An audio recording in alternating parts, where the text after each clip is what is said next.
morning, everyone, and welcome to another live edition of Wealth Building Wednesday.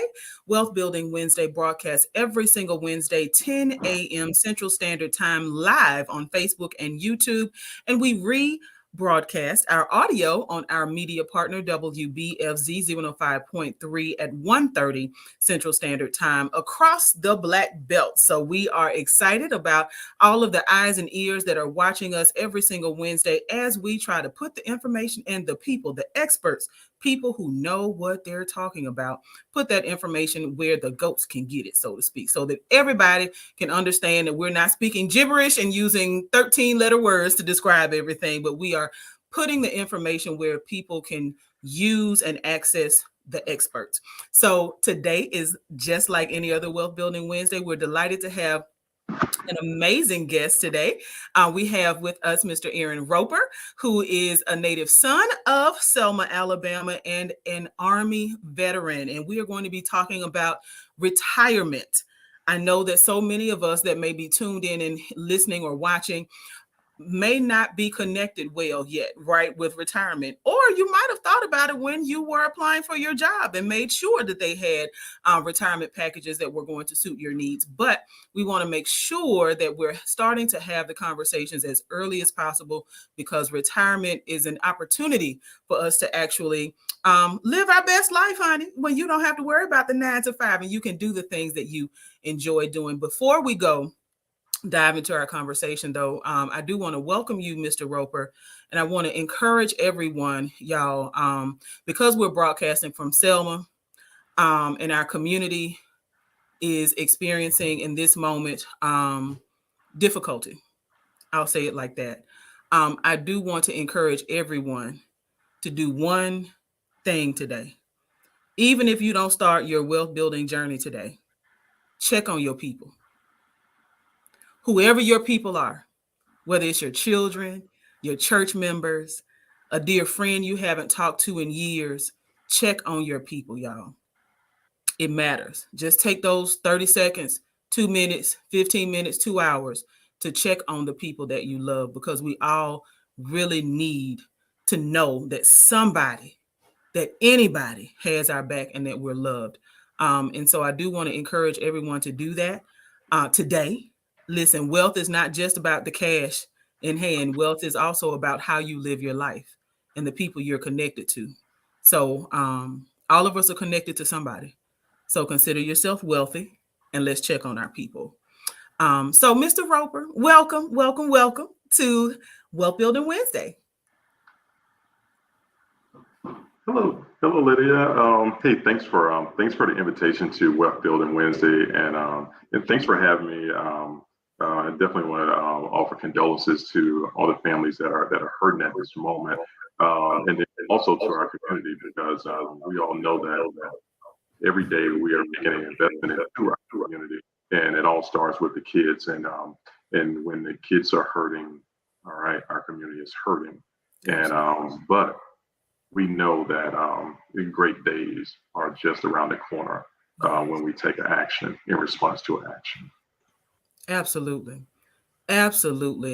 And so as we have this conversation today, it is about taking action and taking action early.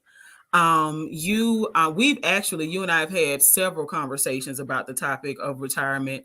And really, you have some insight that I'm not really sure that a lot of us really consider when we think about living our best life beyond the 9 to 5. You know, some of us have become so attuned to the roles that we play on the job that we honestly, some of us just literally wouldn't even have an identity if it wasn't for our workplace, right? That we are so readily connected to the work that we do, as opposed to connecting and preparing for the future. And when I say living our best life, meaning that we're doing the work that we enjoy, if we choose to work, right? Because we could be working it on the French Riviera, depending on how well we plan for retirement, and being able to enjoy our years, not doing, the full-time 9 to 5, or 12 to 12 or 7 to 7, whatever your shifts are, doing the full-time work, the 40-hour work week grind.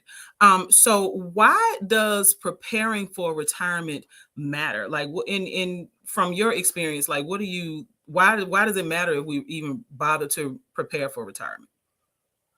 Well, Lydia, it's very important to prepare for retirement. Retirement is something that we all want to achieve one day, and it means different things to everyone.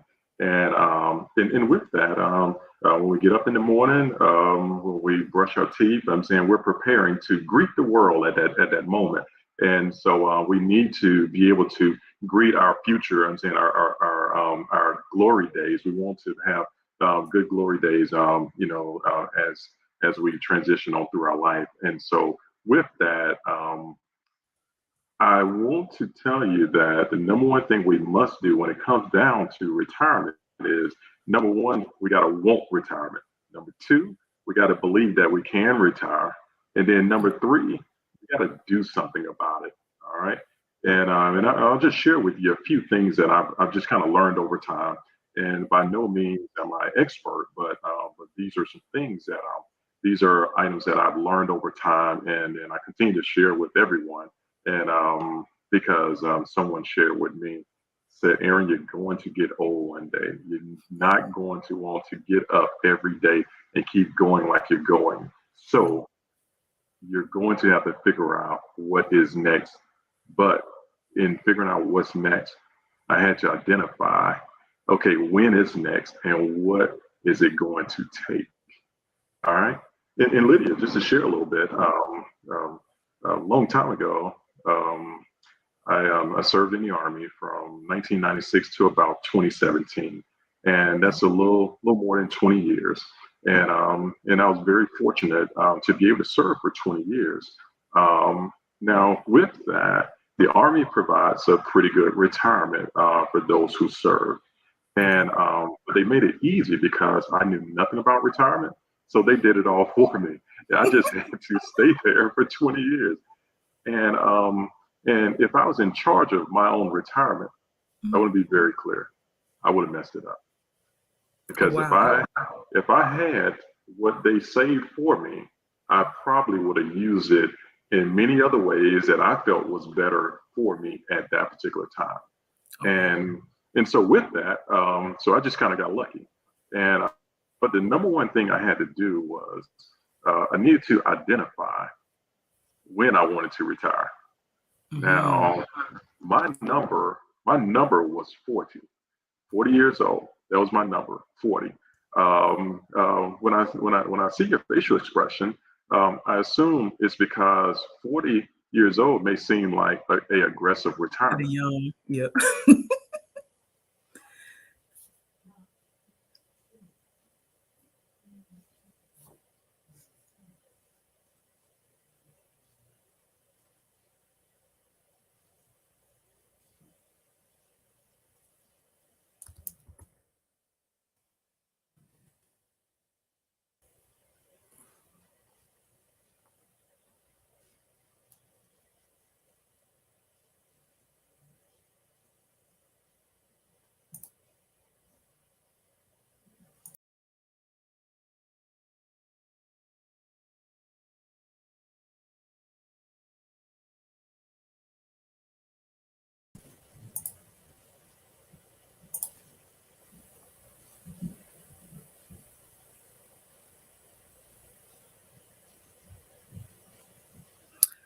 I think we are having some technical difficulties, but I am prayerful that Mr. Roper will be back with us in just a second. Y'all see that these can be some of the disadvantages to technology. Um, and so we definitely want to make sure that we reiterate some of the points that Mr. Roper was making, including having a timeline around our retirement.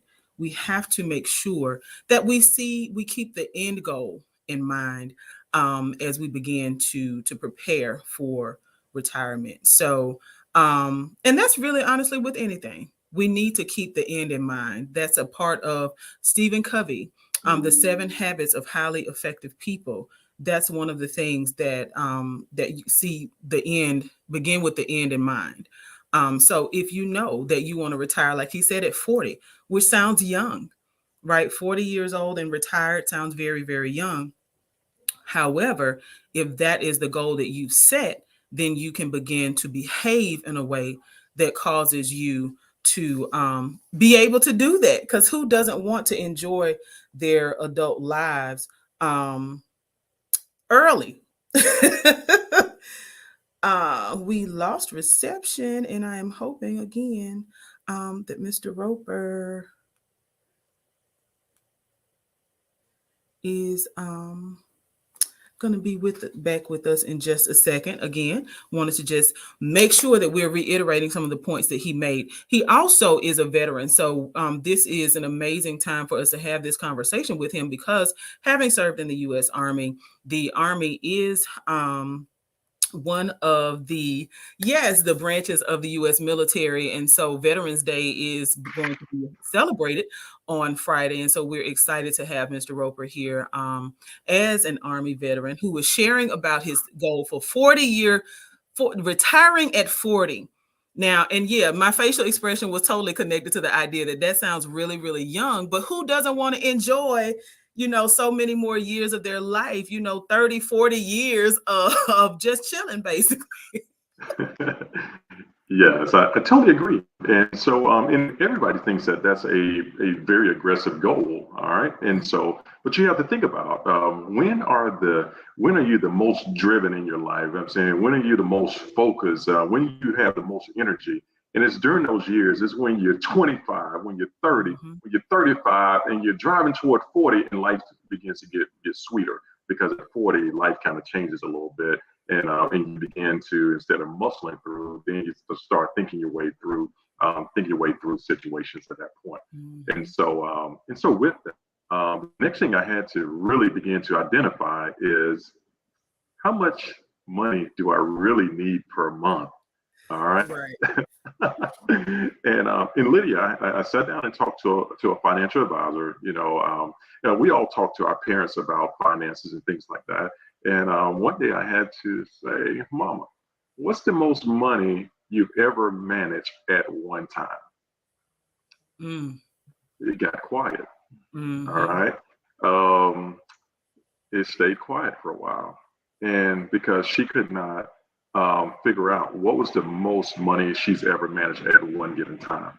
And so we know in retirement, it seems like we need to create a large nest egg, and then we need to be able to manage that. And so I illustrate that only to say that, like, I love my mother, and she gives me great advice in many areas. But I had to go and lean on the expert financial advisor, and I went to a place called Edward Jones, and then they really sat down and talked to me about finances, the future, portfolios, and they broke it down in a manner that I could understand at that particular time. And so the question the advisor said is, Aaron, how much money do you need per month in retirement? I said, I need $1 million. I know, right? Yeah. And one of his next questions was, so Aaron, how long do you expect to live? All right. I began to look in the air, and I said, I want to live to be 100. So he said, $1 million is not going to cut it for you. And so from there, he set the tone of the conversation of, okay, looks at the car, looks at the house I live in, and then the costs that are associated with those. And then we begin to build real numbers. And when we built real numbers, we begin to break down how we can actually achieve that, achieve the number per month, and then it will help to drive what age you will actually stop working at. So so yeah. So I'll share with you, Lydia. For easy math, let's just use $48,000 a year for retirement. We'll just make it easy. $48,000 per year is about $4,000 per month. Okay. All right. And so there is a way to achieve this number and be able to retire if 48,000 is your number. We know that some people's number is going to be higher, some may be lower, but we're just going to use kind of 48,000 as a middle ground to begin to talk about how we can really achieve this. And Lydia, before I go on, can I ask if I can be invited back one more time in the future? Yeah, look, absolutely. I don't think we've ever had a guest on Wealth Building Wednesday that just appeared one time. So yeah, they're always we have an open a welcome mat basically in front of the show just to make sure that people are able to share as much information as possible. And like what you're doing with this the math right of it all and helping us to understand, when we set and I talked about Stephen Covey and 7 Habits of Highly Effective People, knowing what your end goal is. So if your goal is to retire at 40, then like you said, walking back. And that really just ties into some things that we've talked about before with some of our guests with setting up spending plans or budgets. And budget is a curse word, so we say spending plans. Wealth Building Wednesday, we have spending plans, not budgets. Nobody wants to diet, but we have eating plans. So, like nutritional outlines. Like I so we like. want to make sure. Yeah. See, language matters. Language I absolutely matters. Yeah, I totally agree. And so the reason I asked for if I could be invited back is so that today we can we'll talk about like just some Yes. foundational principles, and then we'll build and go to the advanced things like the true investing and the accounts and how to make them perform. But for now, I think if we set the foundation, then it will make it easy for us to number one believe that we can get started. And if we believe that we can get started, then we can begin to move, have some accountability, and then Yes. get into the advance. So, So I want to ask you this question though, because I know as we begin to talk about this foundation, when I talk to my mom about retirement, one of the things because she committed to working in environments that didn't necessarily have great retirement packages, I too have committed to the same thing. So I don't work for the government. If because that there was a time when working for the government was the sure, like either you're going to the military, working for city, state, federal government, so that you can shore up a retirement plan that basically, like what you said, you don't have to manage. Like they manage it for you and set that money aside. Um, so in saying that though, Social Security also is a part of what a lot of folks depend on in order to stabilize their life after working or during their retirement years. So what doesn't Social Security cover? Because I've also had conversations with folks about like, well, no, I work, but I do everything I do under the table. And it's like, but you do realize that you don't get any benefits when you do that.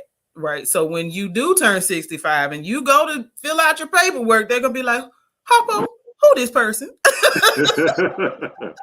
yes, I agree with you, and I'll tell you, let's definitely address that. And so, because you said a lot, and so the number one thing you said is that people will go and work for jobs that traditionally are known to have a good retirement.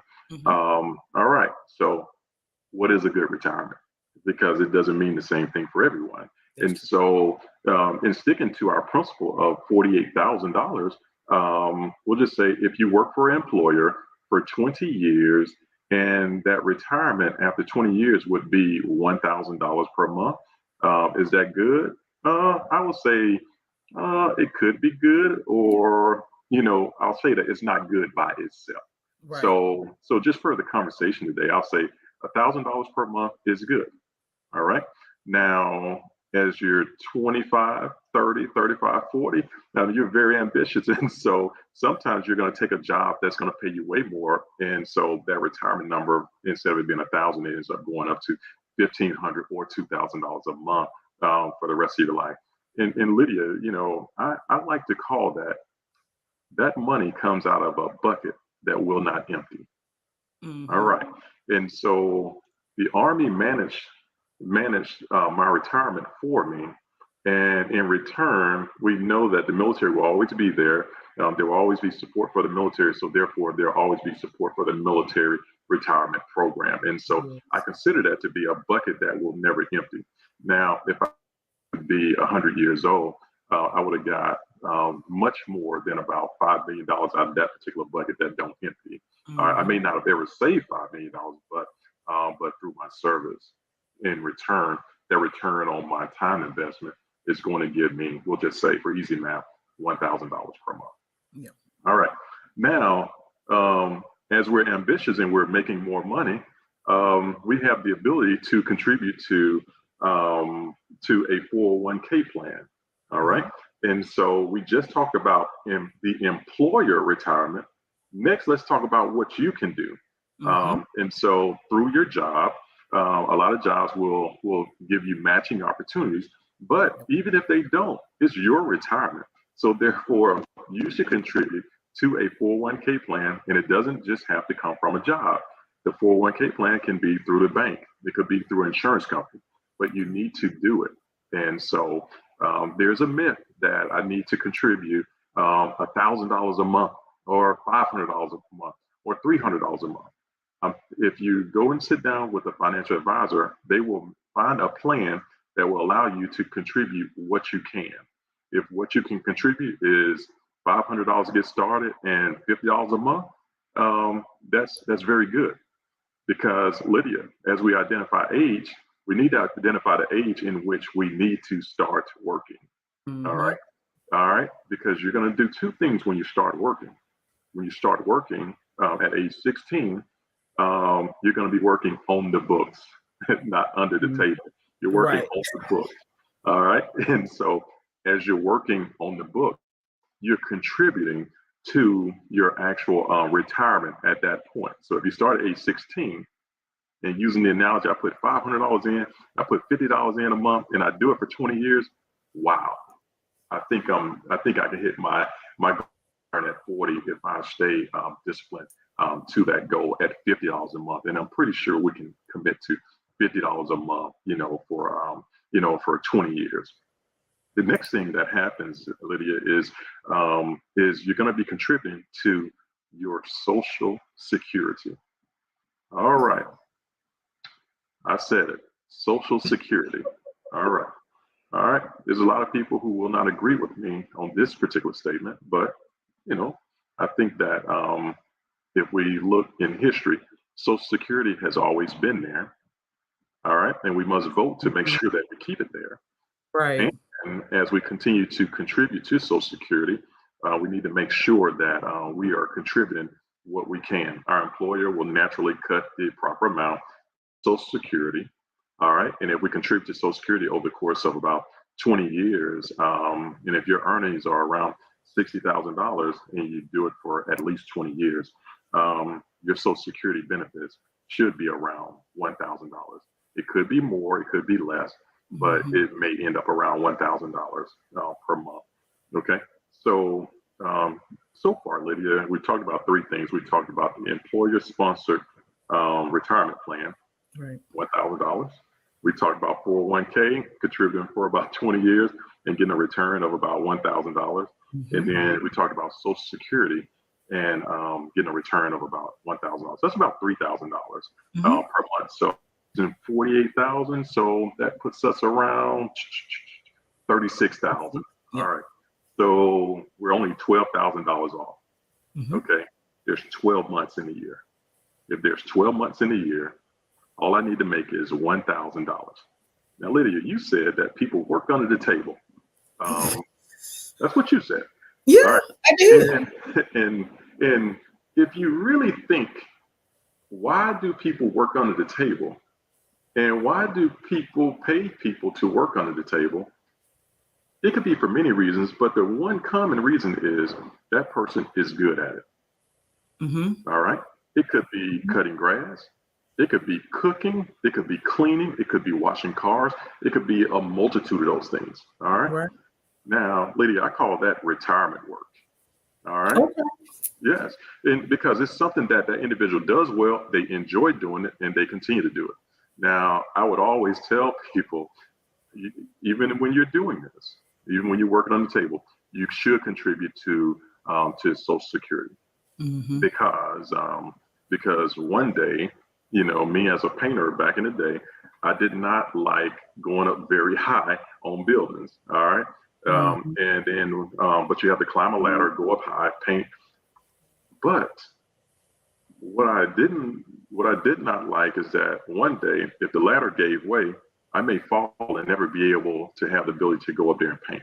All right. I ask you to contribute to your Social Security because if you become disabled along the way, you contribute to that $1,000, that $1,000 per month, which is going to help you reach your retirement goal.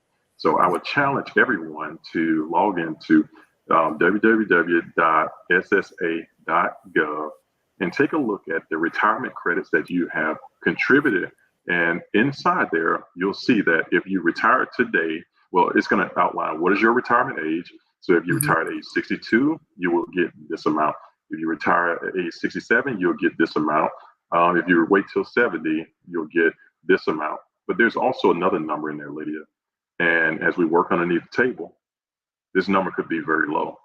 Or if we contribute, it could be appropriate for our lifestyle.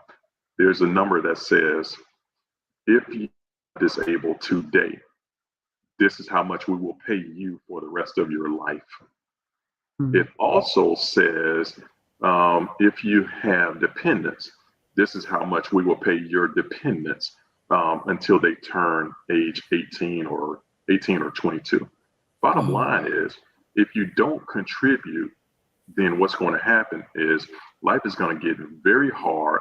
You're going to be in a challenging situation to where you can't climb that ladder and paint like you used to and earn at your max. Right. But if you don't contribute to the Social Security, then you're not going to get that return to allow you to have a good life at that point. So. And so I'm really glad that you broke that down in the way that you did, because that is really a serious concern, especially in communities where job opportunities are not necessarily what folks would like them to be, especially where populations that are aging out have become accustomed to depending on or thinking that Social Security will amount to something that it is not, right? Because I know when I was growing up and watching my grandparents, you would think Social Security, at least I did, was good money, right? Because I never acknowledged, never really knew, that there weren't these, piles of money that they were coming out of. Never knew that we were poor, right? Like so, and Yeah. so, because my grandmother, she would cook these big meals like almost every single day, and you could smell the food coming home, and feed more the people than the folks that are in the house, like feed in the neighborhood. And my grandfather would, go do work for people and not charge them anything, help folks build ramps onto their homes and things like that. So just being able to know that, Social Security can provide a fixed income that may be suitable for some folks' retirement. But honey, if you are averaging spending about $7,000 to $10,000 a month now while you're working, you better just log on to ssa.gov, right, to see where you stand. Because if a lot of what you're doing is under the table, and that includes small business owners who are not contributing, right? So I definitely want time is kind of short, but like small business owners, that includes that population as well, right? We've got to pay into that system. Yes, and Lydia, I'm glad you brought that up. And in a small business, it seemed like there's you charge a certain amount for your services, but are you charging enough so that you can contribute to Social Security for your employees, whether it's one employee or 50 employees? And it goes a little further. Small businesses are supposed to grow and become medium level and then large businesses. All right. But what happens when a small business goes in the opposite direction? If I was contributing, whether it's FICA to Social Security and also to unemployment, this would help out the individuals that are working hard for us every day. If the business folds, they're able to draw unemployment until they're able to find another job that will pay them and so that they can so they don't have to take minimum work. They can actually get back into the workforce at the appropriate level. Absolutely. And Lydia, on that note, as we talk about numbers and how to really make this happen, we talk about retirement and going to see a financial advisor. So I encourage small businesses to go and see an accountant and talk to the accountant. Lay your books out, as to what you're making, as well as what your expenses are. When your accountant lays it out, you will see it right in front of you, and it will help you to determine if you can give somebody a hookup when they small business or not, because you will Mhm. determine, are your profit margins at the appropriate level. And if they're not, then you can't offer discounts. Everybody wants to offer discounts, but when you're able to look at your income, your expenses, all in one place, as the accountant lays it out, it will help you to determine if you're making a good decision or a bad decision. And I want to share another thing. When it comes to retirement, yes, we'll have utility bills, we'll have a mortgage, maybe a car payment, and even some medication. But I've learned that there's really there's two things that's out there that will deter our plans. That's student loans, and Mm, then there are medical mhm, bills that we don't project for. And so another part of this retirement is making sure that you have the appropriate insurance in place, so that if there's a medical bill that ends up coming, your insurance will soften that bill, and that way is very minimum, and then it doesn't throw you off of your retirement plan. And so if you're planning to live off of 48,000 and you get a $70,000 bill from the hospital, that could wreck your retirement immediately and force you back into the workforce. But if you get insurance, so that you can make sure you have the appropriate insurance, that could help you, and that will shield your retirement. That will keep you traveling. That'll keep you smiling. That'll keep you doing that work on the table, but really that retirement job, that you enjoy doing, that produces the smiles.